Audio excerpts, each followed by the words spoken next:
Seller looked a buyer in the eye and said the roof needed maybe 150 to 200,000 in work. That's manageable, right? You can budget for that. You move forward. But the property condition report came back at over $1 million for the roof. That's not a rounding error. That's not something you budgeted for.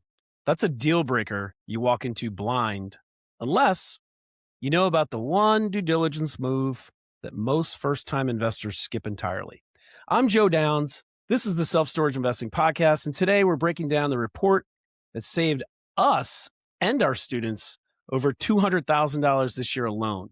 I've got David Harkness with us today from Fivefold Technical Consultants, and he's the guy with the ladder, the drone, and the engineering degree who actually found that $1 million roof. So let's get into it. David, thank you so much for joining us here today. Usually I see you on site at the property. Here you are on a podcast with us. So this is exciting and different, and I just want to welcome you. Thanks, Joe. It's great to see you again. All right. Well, before we get deeper into that roof story, let's ground people here for a second. So for someone who's never heard of a property condition report, and maybe they've done some residential stuff. I mean, everybody's got a home inspection done before if they bought a home. Maybe they've done something with some multifamily, but that probably feels an awful lot like a home inspection too, because it's residential, right? What is this thing, this property condition report, and what are you actually doing when you show up to a facility? Well, you're right. A property condition report is very similar to a home inspection. So they're very similar, but they're also very different. So with a home inspection, they tend to be very nitpicky. They're kind of looking at every single little detail of the home. Whereas on a commercial property, it's really geared towards finding what's wrong with the property, and most importantly, how much is it going to cost to get it fixed. Anybody buying a commercial property is probably buying it to make a profit, and they want to understand the bottom line and how much they're going to have to pay out of pocket immediately or over the next 5 years to fix the property. Do you find that these reports are required? They're not required. They're not required, right? That was a setup for you there, David. Well, occasionally lenders will require one, but I'm finding that's less and less common. So there's no law that makes you have to have it done. You can buy a property without having it inspected at all. Yeah, and to me that's just asinine. Because I've been on a number of these, at Belrose we've acquired 20, and I don't know how many we haven't acquired that we've paid you for. Took a little shot at you there. No, it's not your fault. But my point in telling that is I've seen at least 20 and maybe 10 that you've done that, give or take, somewhere in that number. So probably 30 of them. A lot of the times I've been to the property with you. Tell me what are you doing when you're actually there? Tell the listener, I know what you're doing. I've been with you, but tell the listener, like, what are the major components you're looking at, and how do you go about inspecting them? Well, what I do is I walk through the entire facility. I try to look as much as I can, especially with self-storage. I try to go into as many units as possible, walk the entire site, either climb on the roof or fly my drone over the roof to see what's going on up there. And there's different portions of the inspection, different things we're looking at. So we look at the site, look at all the site features, the drainage, the pavement, the other major site features, the structural frame and building envelope. We look at the roof. The roof's a major part of the inspection. We look at all the plumbing, gas lines, water lines, sewer piping, HVAC, very important. They can be very expensive systems. So we look at the heating, ventilation, and air conditioning at the property. Electrical systems is another component we look at. Vertical transportation. Occasionally you'll have a multi-story storage facility that could have an elevator system in it. That needs to be evaluated. And then life safety and fire protection is something you got to look at and consider the different aspects of life safety at the property. And then, of course, the interior elements, the flooring, the walls, the ceilings, just the finishes on the inside.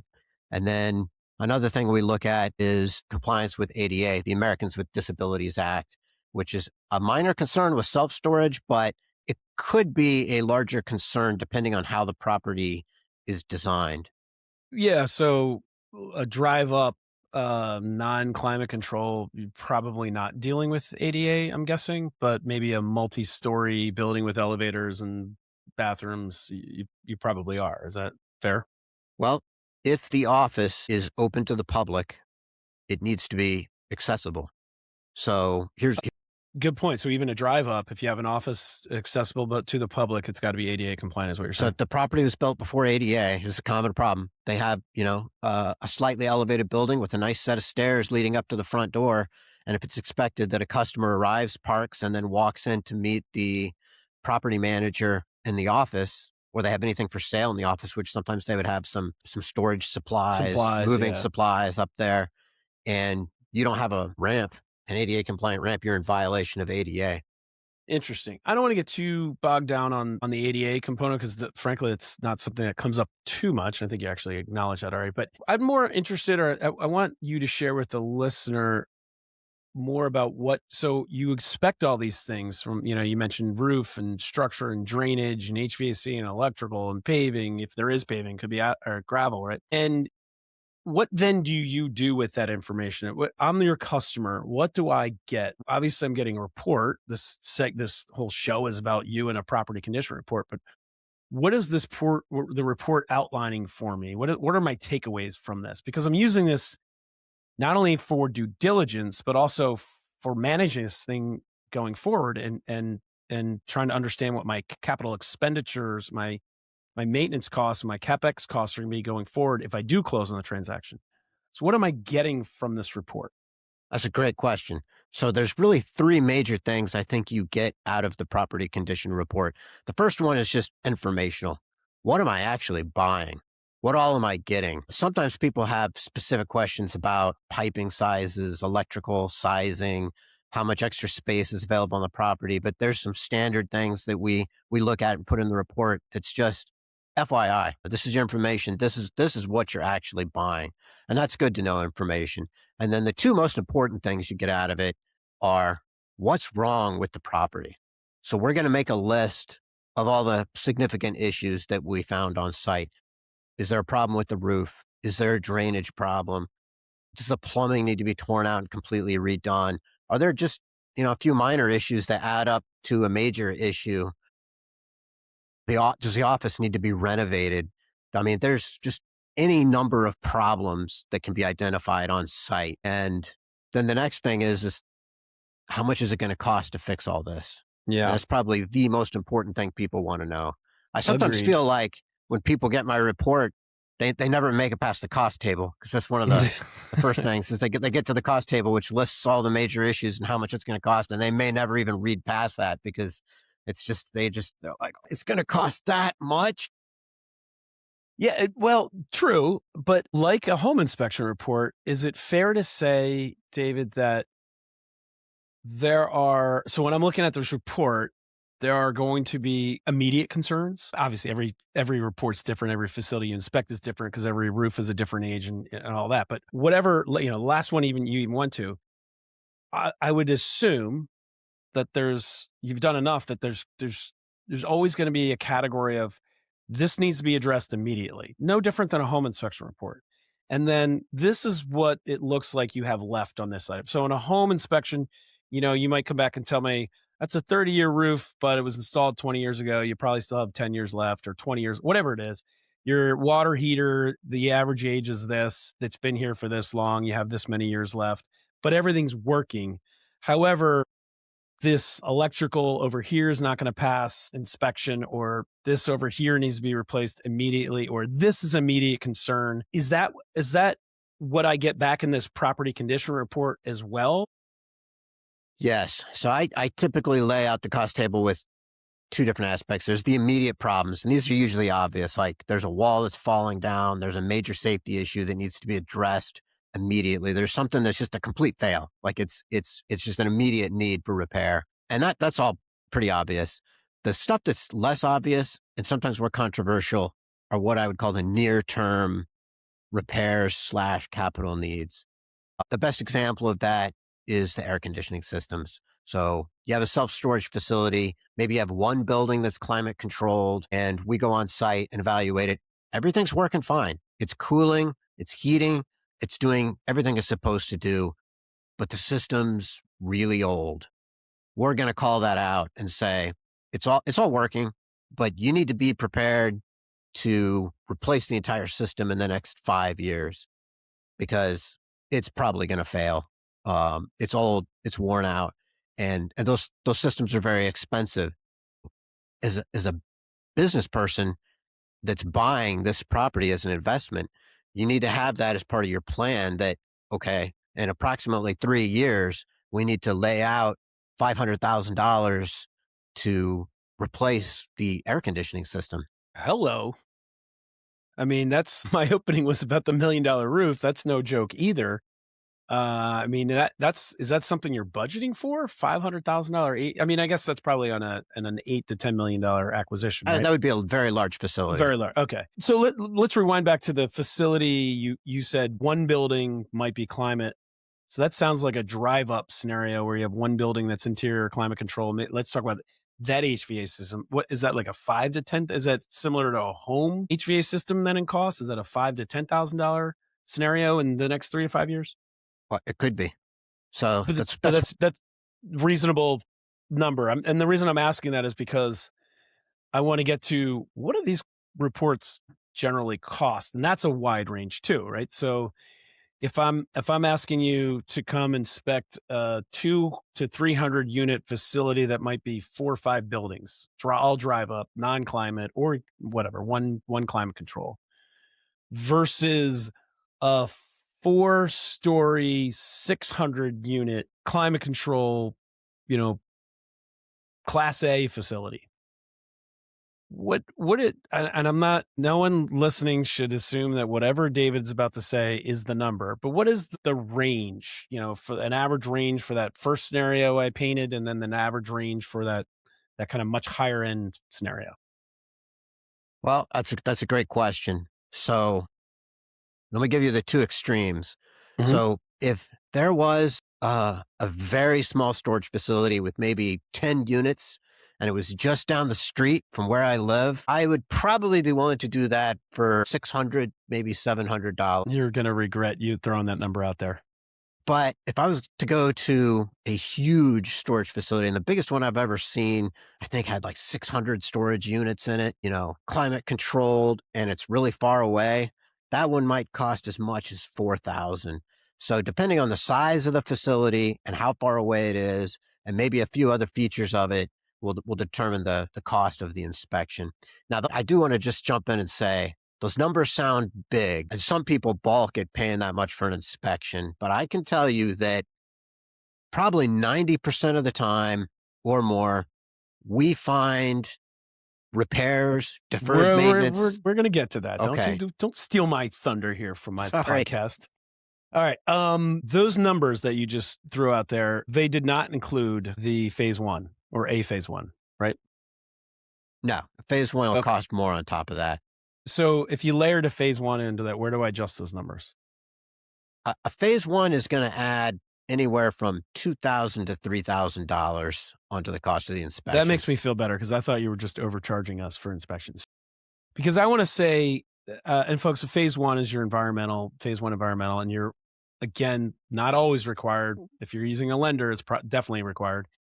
And it's always a good idea. And the property condition report is always a good idea. I know none of our students would we allow not to get one. I think it's just suicide not to. It's insane.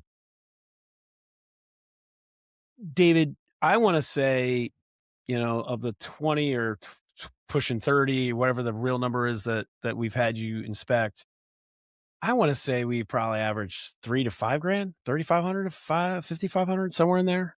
Including the phase one? With the phase one, including the phase one. You're always traveling to them. It's very rare that you're not traveling. That sounds about right. Right.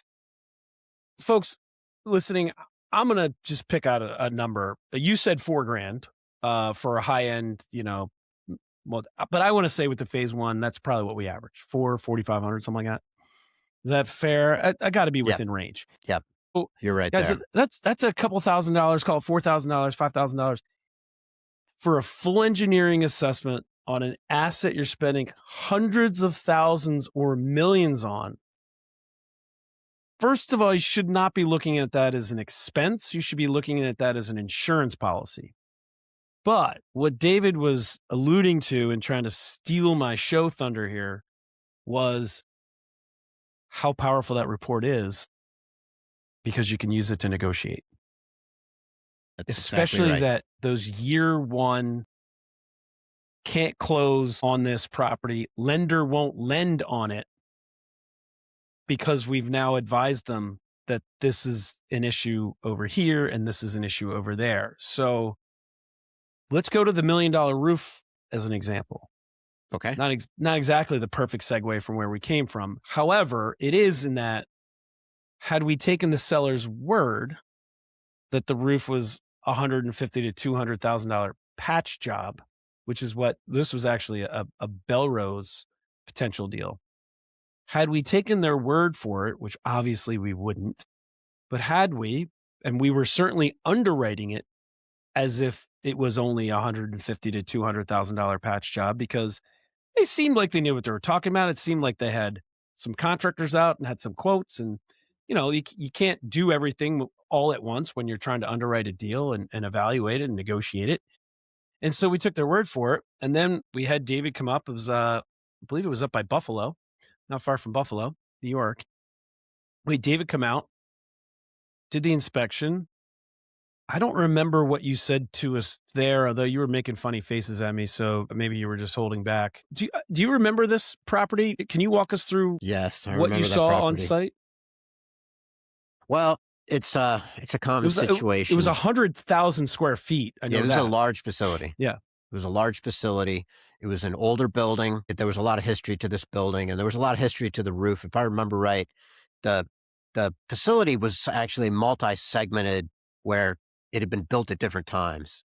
So you had a core of the building that had been built like in the 1950s, I think, and then they'd added some sections onto the building. And so as they'd done this, they had different types of roof up there, and all of it was pretty old. And they had been struggling with roof issues, and they knew it. When I got up there, I could see where they'd made some repairs, many repairs over the years. So they were taking actions to try to address the roofing issues. But when I did my inspection, I did notice that there were active leaks on the inside. So more work needed to be done.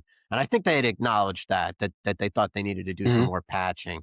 But after walking the entire roof and taking a close look at it, the two problems were that some of the repairs they had made in the past were very low quality repairs, and some of the repairs were starting to fail, which was causing some of the leaks. And then there were areas of roofing that really hadn't been repaired that needed to be repaired, and they were failing as well.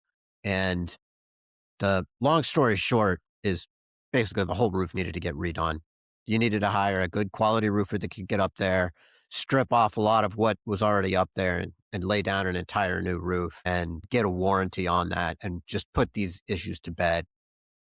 Had we gone through with that, let's say we bought that property and said, David, you're always throwing in big numbers at us. We're just going to repair it. Had we done that, what do you think, in your estimation, we would be looking at? This was over a year ago, so we'd be into this thing by now. What do you think, in your estimation, we'd be looking at right now? I see the situation all the time. It's almost like a mental bias where sometimes people don't want to believe that the entire roof has to be replaced. They want to believe that it can just be repaired and be repaired cheaply. So with roof leaks, it's a very gradual failure. It's never a sudden failure. So you start out with a few leaks, and then over time, the few leaks turn into more and more leaks, and it just continues to get worse. So in that situation, you would have bought the property and you would have got a roofer to repair the active leaks that you identified, and then probably for a few months, everything would have seemed okay, and then you'd start to get new leaks because the root cause of those leaks is the failing roof membrane, and it's not gonna heal itself. It's only gonna get worse over time as it sits in the sun, as it sits in the weather and continues to deteriorate. And so you'd call the roofers back out, and they would keep trying to repair the membrane, and they would keep trying to patch it. And then after a year or two, eventually the problems would get so bad that the roofers would tell you that there's no choice. You've now got to replace it.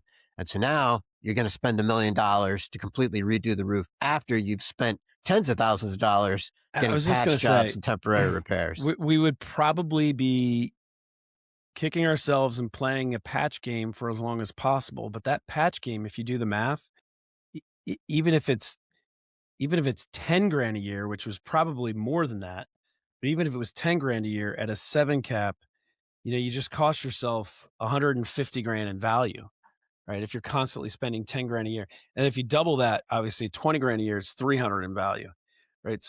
It, it, the, it's fool's gold. Folks, having someone like David just slap you across the face and say, come on, you're looking at $1 million problem here, not a $200,000 patch job, because that $200,000 patch job is going to be a $20,000 to $30,000 annual patch job until you face the $1 million balloon. When it finally comes due, that check's going to come due. Having a report and someone like David talk you out of that deal is worth every penny you spent on it. We've done an episode recently. Sometimes the best deals are ones you don't do. This one didn't even make the episode. And now that I'm thinking about it, probably should have. This is probably the biggest dagger we avoided. Dave,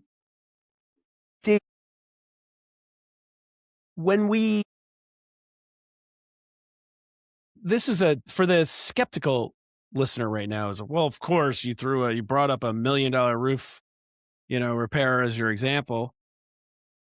You inspect a lot of self-storage facilities, not just for us. Yes. Give me a stat if you can. You look at a lot of roofs. How many of them need attention in a year? Unfortunately, I'd say 50 to 75%. It's very common. And let me explain why. Your typical self-storage building is a metal building. It's pretty high quality construction, and it has a metal roof. And at first people think, oh, metal roof, it should be invincible. It should be able to last forever. Unfortunately, they typically use the R panel metal roofing, and that metal roofing is fundamentally flawed from the moment it's put up there. It uses screws to fasten it down, and underneath the screws are these little rubber grommets, these little rubber washers to keep the water out. And over time, they dry out and they crack, and you start to get little leaks at the fasteners. And then the building actually moves a little bit over time as it heats up and contracts, and it moves in the weather, and it loosens up a little bit. And then you start to get a little bit of water intrusion at the cracks. And then over long periods of time, the metal roofs actually start to corrode. So the finish starts to come off the metal and it starts to corrode. And so eventually something has to be done with the metal roofs. Self-storage is particularly problematic because even a roof that's only 5-10 years old, sometimes it starts to prematurely leak. And with self-storage, what I find is that you'll get roof leaks and the owner doesn't even know about them because they got somebody's stuff locked up in a storage unit. The customer only comes there periodically to see their stuff. So they might not have been there in months.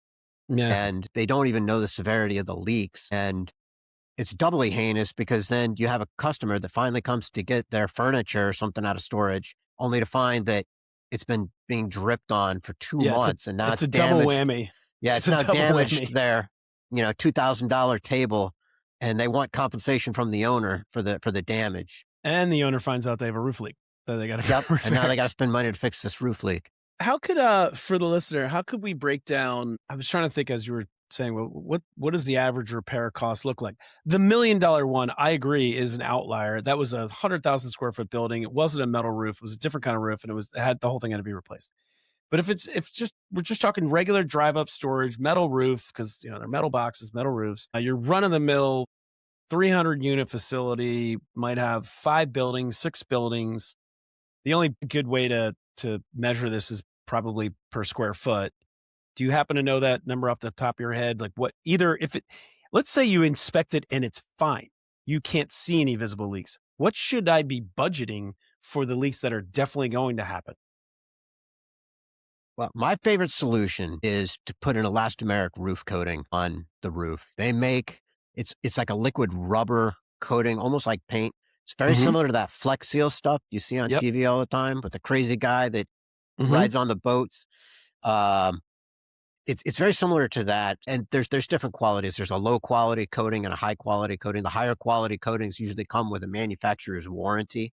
That stuff can be applied fairly cost effectively, somewhere in the neighborhood of around $3 a square foot, often less if you can find somebody good to do it. And that's one of the best solutions because it's ugly, but you can paint it up on the top of the roof and it seals everything up, seals the fasteners, it protects the metal. So if I'm buying a 30,000 square foot facility with 30,000 square feet of roof, or you're suggesting that I budget at acquisition for CapEx about 90 grand when I buy this thing, just coat this roof and be done with it. And how long does that last me for? You can get up to 20 years on these coatings, probably in real reality about 10, but you can always just recode it sometime in the future. Okay. Um, that report is going to tell me, well, certainly that's just prudent, but you get up there and you see that this needs to be done. Have we had any students, to your knowledge? I'm only asking about students, but you could talk about any other clients that have had these issues that you've, and it doesn't even have to be about the roof.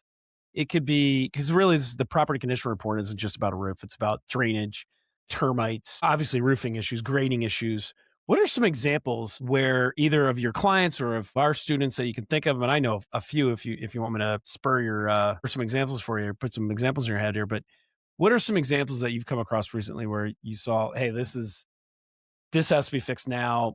We've got you armed me, my student, another client with the report, and we've gone and negotiated X amount of dollars with the seller. Can you think of any examples? You want me to help you with some? Yeah, I'll give you some examples of stuff that's not obvious because there's problems that are obvious when you first walk on the property. You can see the damage to the side, and you're like, "Oh, that's got to be fixed." Sure. I'll talk about some stuff that's not real obvious that I've seen recently that is fairly common, unfortunately, for self storage for some reason.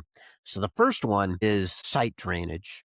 I don't fully understand why site drainage is a bigger issue at self-storage versus other properties I see. I think it has to do with the unique shape a lot of self-storage facilities have. You know, a typical building is just one building in the center of a parcel, and the contractors really know how to build those things to where you slope the water away from the building. And with self-storage, you tend to have multiple buildings, often close by, with aisles in between.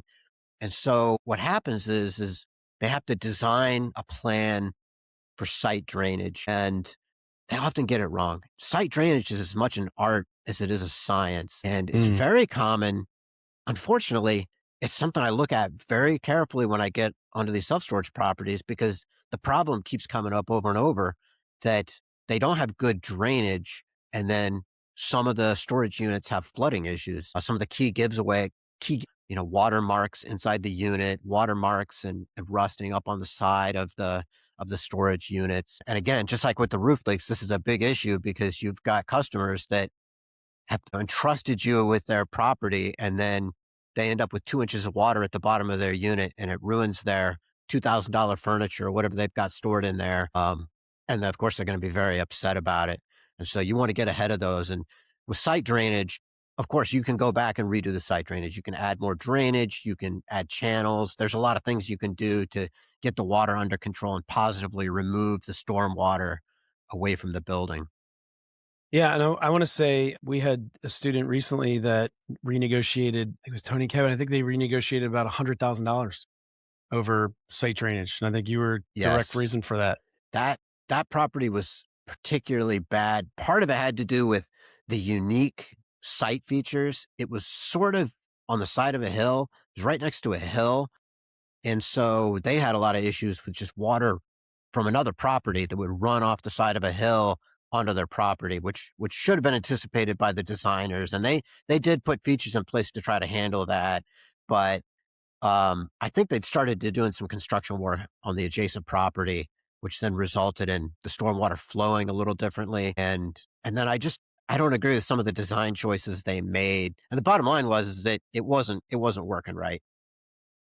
Oh, yeah. Well, to your point about multiple buildings, then being hard to drain, I'll bet you it doesn't help that a lot of times we stick self storage on odd shaped, weird shaped, topographically challenging lots, topographically challenging for anything else lots because it is so, I don't know, customizable, like when you design it, because it's fluid, the way we can design these things, and we try to shoehorn them into these odd shaped lots because we can, right? And because we're buying a lot of times these lots you couldn't put anything else there but self storage, right? So that probably does lead to more drainage issues as well. So roofing, major problem you see a lot. Drainage, major issue you see a lot. How often do you see that? What percentage of the time?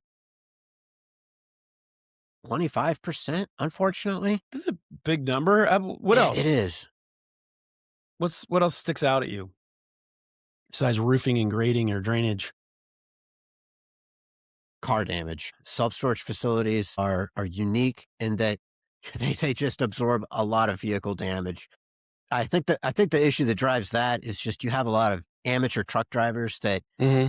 they rent a U-Haul, they load their stuff up to it. They've never driven a U-Haul before, or maybe only once before, and now they're trying to navigate these tight aisles, and so they back into the building and they cause a lot of damage. So one of the things I always look at is one of the best practices is to put steel bollards on the corners of all the buildings just to try to mitigate the amount of damage the cars do. Uh, Luckily, you can usually see most of the vehicular damage. And so that's something, folks, that the roofing and the drainage and stuff like that, those are obviously very critical, but those are things I think you can negotiate. In fact, we have students successfully negotiate them all the time. I mean, and I mentioned Tony and Kevin renegotiated 100 grand. I know another student, Jeff, recently, it was a little different. I think it was termite damage, renegotiated 30 grand off the purchase price. We had another student, $50,000 roofing issue, $15,000 grading issues. These are all renegotiated. Bollards, that's more, I think, business decision, but equally as important for me to know that I need them and what they're going to cost to install and what it's going to cost me if I don't install them. So, and in terms of not just bollards, David, what would be I'm asking some kind of phase 2 and phase 3 questions here. What I'll call phase 1 is immediate. Like this, I'm not buying this unless we renegotiate. You got to come down in price because I have to make these drainage changes or roofing changes or whatever. Those are kind of have to haves. Then you've got the business decisions of be nice to haves, right? We're probably not going to get the seller to pay for it, but I should probably include this in my CapEx and immediately do it. So bollards being one, what are some other issues that the property condition report and you see while we're there on site that you're pointing out to me while I'm walking with you? Like, I don't know if you're going to negotiate this one, but you need to account for it right away. Let's see, office renovations is a common one. It's a lot of times these self-storage properties have been owned by like a mom and pop kind of couple for many, many years. And so they've had, they got the original flooring from 1975 down, and it looks very dated and it probably looks fine to them, but to a more recent or a more modern person, it looks very dated. So a lot of times you have to plan for some kind of renovation or maybe make the decision that we're not going to have an open office anymore. We're just going to try to do everything remote and utilize technology. And that's something you want to know about. Just Thank you. I mean, this is invaluable information if you're listening. And folks, please implore you, do not buy a self-storage facility without getting a property condition report. Whether you're on your first deal or your fifth, a PCR, as we call them, is one of the highest ROI moves you can make during due diligence. It costs you a few $1,000s. It has saved our students tens of thousands to hundreds of thousands of dollars. And in one case, for us, saved us from making $1 million mistake that would have sunk us, maybe even our company. Who knows? So you don't have to do it, but you should. David, where can people find you? I'll throw out your website for everybody because I want to make sure they get it right because it's a little different. So it's fivefoldservices.com, but it's the number 5. So www.the5 and then fold, F-O-L-D, services.com, fivefoldservices.com. David, how about an email? info, info at fivefoldservices.com. Is that what they call you back at the shop? Yes, they call me Mr. Info. All right, so info at fivefoldservices.com. Share this with someone looking at their first self-storage deal. This is the stuff that separates the investors who survive from the ones who thrive. David, thank you so much for your time today, and thank you for saving Thank you, us Jeff. and our students so much money, and sometimes actually even keeping us in the game, saving us from ourselves. So Absolutely. thank you, folks, for listening to the Self-Storage Investing Podcast. We will see you next week.